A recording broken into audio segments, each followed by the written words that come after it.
सद्गुरु कबीर साहिब पृथ्वी पर क्यों अवतरित हुए? भक्तों और शास्त्रों के अनुसार संत कबीर साहिब केवल एक कवि या संत नहीं थे, बल्कि स्वयं सर्वोच्च परमेश्वर थे, जो आत्माओं के कल्याण हेतु मानव रूप में पृथ्वी पर आए। उनके अवतरण का मुख्य उद्देश्य सत्य ज्ञान प्रदान करना।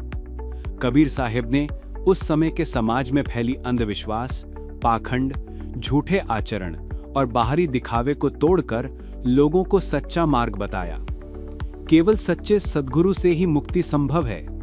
बाहरी पूजा पाठ नहीं, बल्कि अंतर की भक्ति ही सच्ची साधना है। सतनाम और सार नाम जप से ही परमेश्वर प्राप्त हो सकता है। मानवता को एकजुट करना।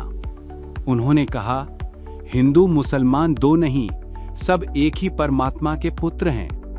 जाति पाति और धर्म के भेद को तोड़कर सभी को एक ईश्वर की भक्ति में जोड़ा। मुक्ति का मार्ग दिखाना।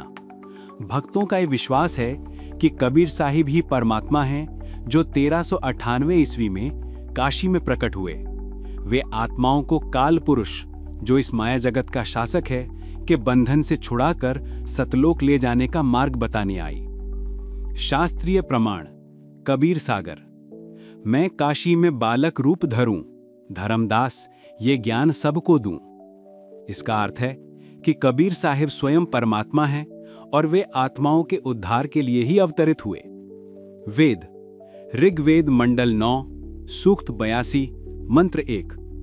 परमात्मा स्वयं पृथ्वी पर आते हैं, भक्तों को सत्य ज्ञान देते हैं और उनका उद्धार करते हैं। श्रीमद् भगवद गीता अध्याय 4, श्लोक 7 से 8।